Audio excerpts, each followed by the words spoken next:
શ્રી શિવ મહાપુરાણ 18મા અધ્યાયનો ત્રીજો ભાગ આવ્યા છે. બે ભાગ વચાઈ ગયા, ત્રીજો ભાગ આવ્યા છે.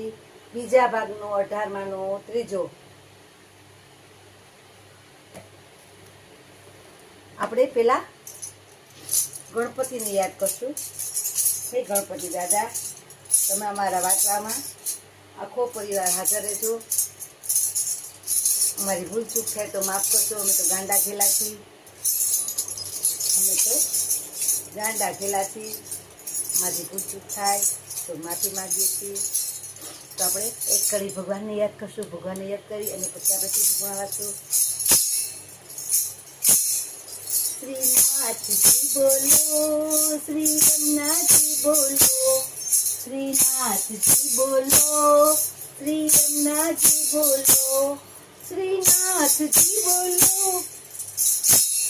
શ્રી રમનાથજી બોલો, શ્રીનાથજી બોલો, શ્રી રમનાથજી બોલો, શ્રીનાથજી બોલો, શ્રી રમનાથજી બોલો, શ્રીનાથજી બોલો, શ્રી રમનાથજી બોલો, હે શ્રીનાથજી બોલો, શ્રી રમનાથજી બોલો. હા હા હા હા હા હા. ટૂંકમાં લીધી છે આપણે કડી. ત્રિકાળ સંધ્યા ગણપતિ દાદાને કહેશું આખો પરિવાર મેં વાંચી એમાં હાજર રહેજો. ત્રિકાળ સંધ્યા તમારા બાળકોને સવારે ઉઠતા, બપોરે જમતા, સાંજે સૂતા, ખાસ ને ખાસ તમારા બાળકોને ત્રિકાળ સંધ્યા જમવા ટાણે બોલાવજો. બની શકે તો દાદાના બાળ સંસ્કાર કેન્દ્રમાં બાળકોને મોકલજો. અને બની શકે તો તમે તમારા દાદાના સ્વાધ્યાયમાં, દાદાના કેન્દ્રમાં બાળકો સાથે ફેમિલીમાં જાજો. અને બધાને તમે બની શકે તો નવેસરથી નવા વર્ષથી તમે ચાલુ કરજો. અને સ્વાધ્યાય દાદાના કેન્દ્રમાં જાઓ તો પણ બાળકોને લઈને જાજો. એથી કરીને આપણા બાળકોને સારા વિચાર મળે, સારા સંસ્કાર મળે. એટલે તમને મારી અપીલ છે કે તમે ભૂલ્યા વગર તમારા બાળકોને આપણે એક કરી દાદાની કેન્દ્ર લેશું. કરાગ્રે વસતે લક્ષ્મી, કર મૂલ્યે સરસ્વતી, કર મધ્યે તુ ગોવિંદમ, પ્રભાતે કર દર્શનમ, સમુદ્રવસને દેવી, પર્વતસ્તન મંડલે, વિષ્ણુપત્ની નમસ્તુભ્યમ, પાદસ્પર્શ સ્વમ સ્વમે, વસુદેવ વસુતમ દેવમ, કંસચારુણમર્દનમ, દેવકી પરમાનંદમ, કૃષ્ણમ વંદે જગદ્ગુરુ, કૃષ્ણમ વંદે જગદ્ગુરુ. હે પ્રભુ, ત્રીજો ભાગ આવ્યા છીએ 18માનો, બીજા ભાગનો. આપણે અહમ શિવ દૂતોએ, આમ શિવ દૂતોએ ધર્મ દ્રષ્ટિએ જે વચનો કહ્યા તે સાંભળીને યમદૂતો યમલોકમાં પાછા ગયા. અને બ્રહ્માજીએ નારદને કહ્યું ત્યારે ધર્મરાજા બોલ્યા હતા. નારદને કહ્યું ત્યારે ધર્મરાજા બોલ્યા હતા કે શિવ ભક્તોને યમલોકમાં ન લવાય, તેનું સ્થાન તો શિવલોકમાં જ હોય છે. ન લઈ આવાય એમ. એનું સ્થાન તો યમલોકમાં, શિવલોકમાં જ હોય છે. જેણે દેવ આડંબર, કપટ અને યજ્ઞાનથી દોષ વહોરેલા હોય તે તેમને શિવજી કૃપાથી છોડી લેવાનું શિવજી કૃપાથી છોડી લેવાનું પ્રમાણ આપેલ છે. એમ યમરાજા પોતાના દૂતોને આજ્ઞા કરી ત્યારે તેમની આજ્ઞા સ્વીકારી ઉજ્જવળ હાસ્ય કરતા ઉજ્જવળ હાસ્ય કરતા અને યમદૂતો શાંત રહ્યા હતા.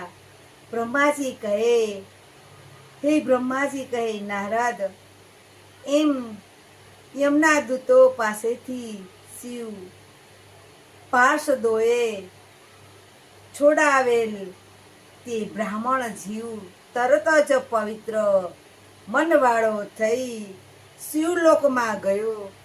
પવિત્ર મનવાળો થઈ તે શિવલોકમાં ગયો હતો અને ત્યાં તો પ્રસંગ ભોગવી શિવ પાર્વતીની સેવાનો અવસર પામી. તે પછી જ કાલિંગી દેશના રાજીવ અંધર્મનો પુત્ર રૂપે જન્મ્યો હતો.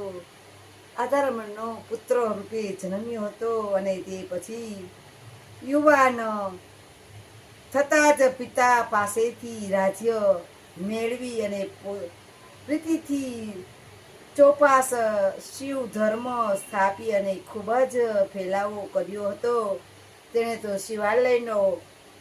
શિવાલયો બાંધ્યા અને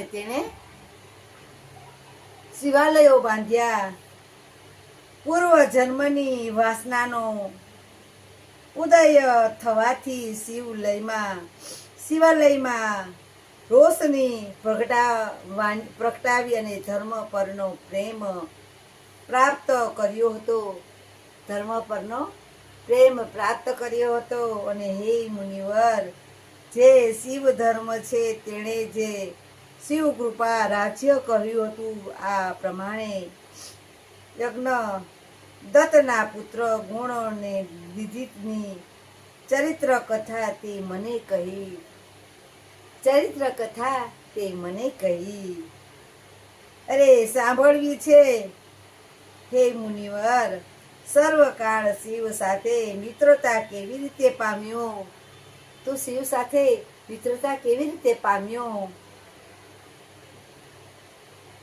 તે પણ હું તમને કહીશ. તે પણ તમે એક ચિત્તે થઈ સાંભળજો. એ પણ હું તમને કહીશ, એ તમે એક ચિત્તે સાંભળજો. તો ભગવાન, આપણે આવ્યા છીએ 19મી વાર્તા. આના પછી 19મી 3 ભાગ પૂરા થઈ ગયા. 19મી આવશું. કુબેરની પ્રાપ્તિ અને શિવ કૃપાથી ગુણનિધિને મિત્રતાની કથા. જો કેવું સરસ છે. કુબેર વિશેનું છે આજ વખતે આપ્યું છે. 19મી વાર્તા કુબેરની પ્રાપ્તિ અને શિવ કૃપાથી ગુણનિધિને મિત્રતાની કથા. આપણે આવ્યા છીએ 19મો, ત્રીજો પૂરો થઈ ગયો અને 19મો આવ્યા છીએ. એટલે જો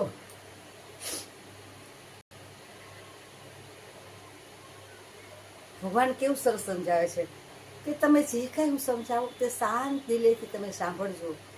અત્યારે જો આ કળિયુગ કેને કહેવાય?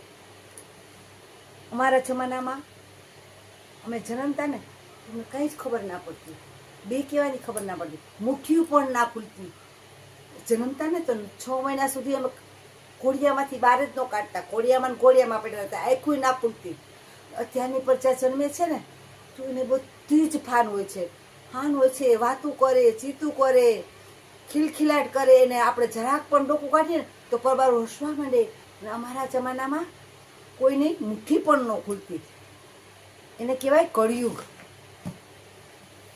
એટલે સમયને માન આપવાનું. આ સમયમાં જો બધાને બધી જ ફેસિલિટી મળે છે. અત્યારની પ્રજાને ન જોતી એવી, ન ધારી એવી ફેસિલિટી મળે છે. અમારા જમાનામાં શું છે?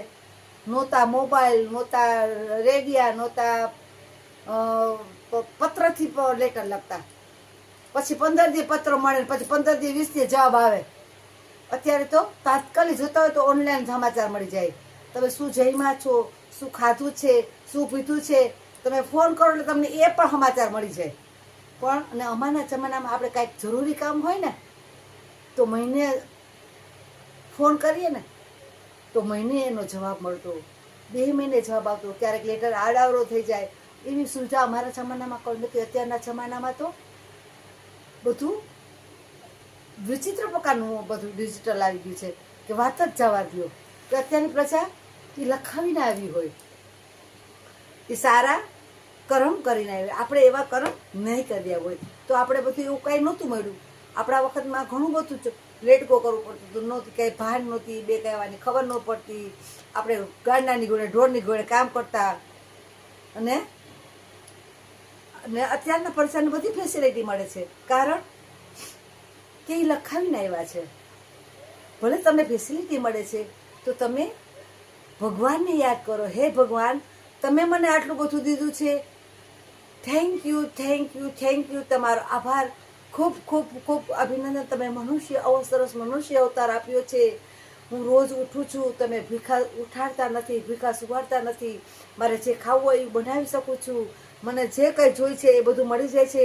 પ્રભુ તમે મારી અંદર ના હો તો મને કંઈ જ ના મળે. જો તમે મારી અંદર હશો તો હું જે ધારું તે કરી શકું. આકાશ પાતાળ એક કરી પણ હું દરિયો પણ પસાર કરી શકું. જો તમે મારી અંદર હશો તો, જો મારી અંદર નહીં હો તો રામ બોલો ભાઈ રામ. તો આવી જ રીતના ભગવાનને કહી અમે જ્યાં જઈએ ત્યાં તમે અમારી મોર રહેજો અને અમે તમારી પાછળ. અમે તો કાળા માથાના માનવી છીએ. જો ત્યારે 5 જણા જાય છે, 4 વ્હીલમાં ગયા હોય છે કે ગાડીમાં ગયા હોય છે, તો ગાડીનું એક્સિડન્ટ થાય તો કેટલા 10 જણાને બિચારા વયા જાય છે અને બીજાને દવાખાનામાં લઈ જાય છે. એને લાગ્યું હોય છે તો એને એવું ધાર્યું હોય કે અહીંથી અમે નીકળશું તો આવું બનશે. એટલે પહેલાં આપણે ગમે ત્યાં જઈએ તો આપણા પહેલાં અંદર હરી છે એને હારે લઈને જવાનું કે પ્રભુ હું જ્યાં જાઉં ત્યાં તું મોર રહે છે, તું અમારી મોર, અમે તારી પાછળ. જો તું અમારી મોર હશે ને તો અમારો વાળ પણ વાંકો નહીં થાય. જો તું અમારી મોર નહીં હો તો અમારે ન ધાર્યું હોય એવું થઈ જશે. અને 5 જણા ગયા હોય તો 5 જણામાંથી 3 જણા હોસ્પિટલમાં હોય, જો 1 જણા 2 જણા ઉપર વયા ગયા હોય. પણ ક્યારે આપણે ભૂલી જાય છીએ ભગવાનને, આપણે યાદ નથી કરતા. પછી તમે માતાજીને માનતા હોય, ભોળાનાથને માનતા હોય, કે કુળદેવીને માનતા હોય, ગમે તેને માનતા હોય, તમે એને પગે લાગી અને નમન કરીને જાઓ કે હે પ્રભુ હું જ્યાં જાઉં ત્યાં તું મારી હારે રહેજે. લાઈક ના કરો તો કાંઈ, શેર ના કરો તો કાંઈ, તમે ફેમિલીમાં ખાસ ને ખાસ સાંભળજો. એ તમે મારી અપીલ છે. મારા જો તમને સારા વિચાર ગમે તો લાઈક કરજો, ના ગમે તો ન કરતા. બાકી તમારા ફેમિલીમાં ખાસ ને ખાસ જોજો એવી મારી અપીલ છે.